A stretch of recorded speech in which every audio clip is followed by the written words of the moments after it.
जम्मू से खबर, जहां पर कठुआ में सेना का सर्च ऑपरेशन जारी है। सुरक्षा बलों ने पूरे इलाके को घेर रखा है, घेराबंदी की जा चुकी है। लगातार सुरक्षा बल आतंकियों की तलाश में जुटे हुए हैं। आपको यह भी बता दें, 2 से 3 आतंकियों के यहां पर छिपे होने की खबर भी सामने आ रही है। कल इसी जगह पर जहां पर आतंकियों ने घात लगाकर सुरक्षा बलों को टारगेट किया था, उनकी गाड़ी को निशाना बनाया था, उन पर अटैक किया था, जिसमें हमने 5 जवान खो दिए। और इसी इलाके में अब जो आतंकियों की कायराना करतूत है वो देखने को मिली थी। अब सुरक्षा बल लगातार यहाँ पर सर्च ऑपरेशन चला रहे हैं, लेकिन जो सबसे बड़ी चुनौती है दरअसल यहाँ का वेदर और ये पूरा जो जंगल का इलाका है वो, ये घना जंगल, घने पेड़, इसी की ही आड़ लेकर आतंकी फायदा उठाते हैं। और पिछले 1 महीने के अंदर हमने देखा 9 जून से लेकर 9 जुलाई तक कई आतंकी वारदातें जो हैं वो घाटी में देखने को मिली हैं। 9 जून को जब रियासी में बस पर टारगेट किया था, उसके बाद से एक के बाद एक कई घटनाएं देखने को मिली और अब एक बार फिर से अब आतंकियों ने सुरक्षा बलों को टारगेट किया है। सीधे रुख कर लेते हैं, मेरे साथी रमन सैनी जम्मू से समय जोड़ रहे हैं। रमन, क्या अपडेट है? क्योंकि हमने देखा लगातार सुरक्षा बलों का सर्च ऑपरेशन जारी है, संयुक्त ऑपरेशन यहां पर जम्मू कश्मीर पुलिस और सेना का चल रहा है। सुरक्षा बल अभी तक क्या कुछ इस पूरे सर्च ऑपरेशन में सामने आया है?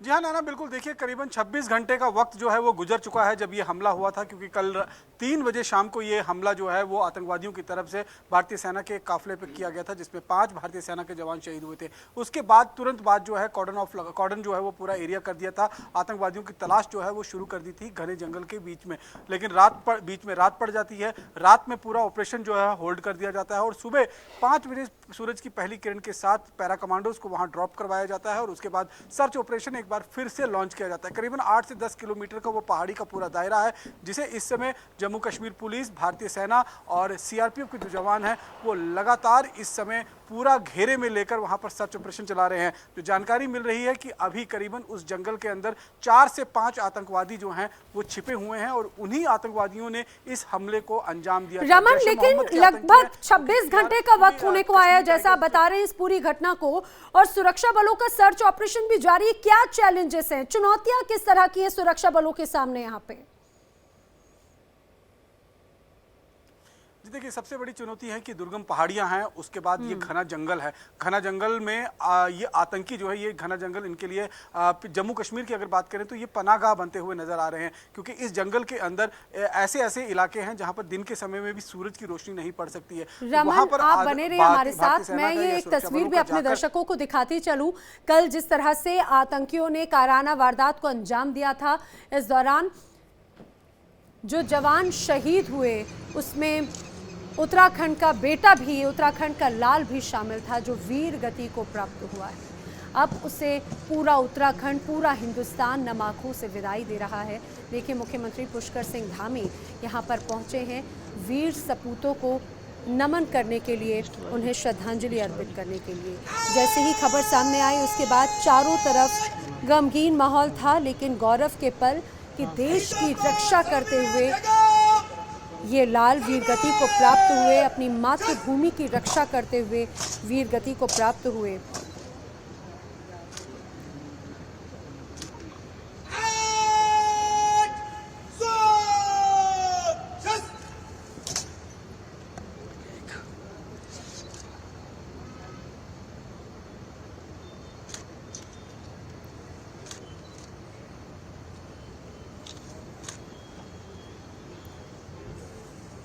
आपको बता दें, लेकिन उत्तराखंड के लिए सबसे मुश्किल का वक्त यही कहा जा सकता है, क्योंकि उत्तराखंड के ये लाल, कठुआ में जिस तरह से आतंकी हमला हुआ उसमें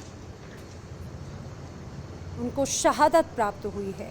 कल जिस तरह से आतंकियों ने वारदात को अंजाम दिया उसमें 5 जवान हमने खोए हैं और ये जवान उत्तराखंड की भूमि, देवभूमि से आते हैं। सबसे महत्वपूर्ण बात यह है कि ये 5 जवान उत्तराखंड के हैं और पूरे उत्तराखंड में इस समय शोक की लहर है। देखिए, मुख्यमंत्री पुष्कर सिंह धामी नमन करने पहुंचे हैं।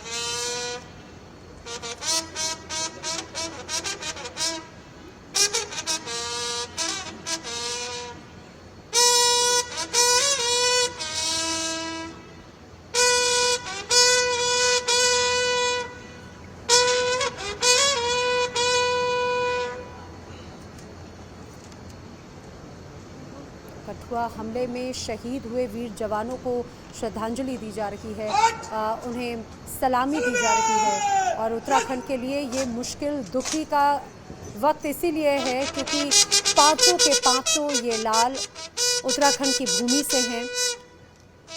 जो जवान वीर गति को प्राप्त हुए हैं उसमें राइफलमैन आदर्श नेगी, रुद्रप्रयाग के रहने वाले नायब सूबेदार आनंद सिंह, लैंसडाउन के रहने वाले हवलदार कमल सिंह, टिहरी गढ़वाल के रहने वाले नायक विनोद सिंह और रिखणी खाल निवासी राइफलमैन अनुज नेगी वीर गति को प्राप्त हुए हैं। देश भर से जो प्रतिक्रियाएं सामने आ रही हैं उसमें वीर इन सपूतों को लोग नमन, उन्हें श्रद्धांजलि तो अर्पित कर रहे हैं, लेकिन बार बार आतंकी गतिविधियों को अंजाम देने वाले उन आतंकियों के खात्मे और उन्हें सबक सिखाने का भी एक ये कहा जाए भाव जो है उनकी जुबान पर, उनके मन में जरूर है कि जिस तरह से आतंकियों को पहले सबक सिखाया, पाकिस्तान को सबक सिखाया, वक्त आ चुका है एक बार फिर से उन्हें वही चीज याद दिलाने का। जम्मू कश्मीर के कठुआ में आतंकी हमले में उत्तराखंड के 5 जवानों ने जाबाजों ने अपनी शहादत दी है। उत्तराखंड वासियों में अपने बेटे की शहादत पर दुख है और उनके परिजनों के प्रति सांत्वना और इस मुश्किल वक्त में उनके साथ में खड़े रहने की बात कही जा रही है। जैसे ही इन वीर जवानों के ये पार्थिव शरीर उत्तराखंड पहुंचे तो हर कोई आंखों में गम लिए, आंसू लिए और मन में गुस्सा लिए जरूर नजर आ रहा है। रमन, बहुत मुश्किल वक्त हो जाता है वीर जवानों के परिवारों के लिए भी।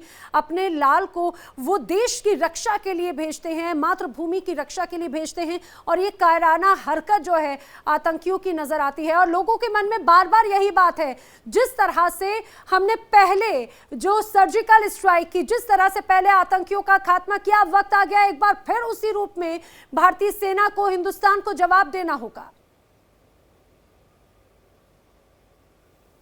जी हाँ नैना, बिल्कुल। देखिए, इन 5 वीर जवानों की जो शहादत है उस पर पूरा देश नम आंखों से आज उन्हें श्रद्धांजलि दे रहा है और साथ ही साथ में ये वादा भी अपने इस वीर सैनिकों से ले रहा है कि इनका बलिदान जो है वो व्यर्थ नहीं जाएगा। आज जम्मू की अगर हम बात करें तो जम्मू के अलग अलग कोने में जितने भी राष्ट्रभक्त संगठन हैं उनकी तरफ से प्रदर्शन किए गए पाकिस्तान के खिलाफ, आतंकवाद के खिलाफ। और ये एक मांग की गई कि जिस तरीके से सर्जिकल स्ट्राइक और एयर स्ट्राइक पाकिस्तान के खिलाफ की थी वही दोबारा करने की अब जरूरत पड़ रही है, क्योंकि पाकिस्तान जो है अब बाज नहीं आ रहा है। एक के बाद एक पिछले 1 महीने में 5 से ज़्यादा आतंकी हमलों को जम्मू कश्मीर के अंदर वो कर चुका है और लगातार भारतीय सेना और सुरक्षा बल के जवानों को वो अपना निशाना बनाता जा रहा है। बौखलाहट है पाकिस्तान के अंदर, उसे वो जम्मू कश्मीर के अंदर निकाल रहा है, लेकिन अब देश ये बर्दाश्त करने वाला नहीं है।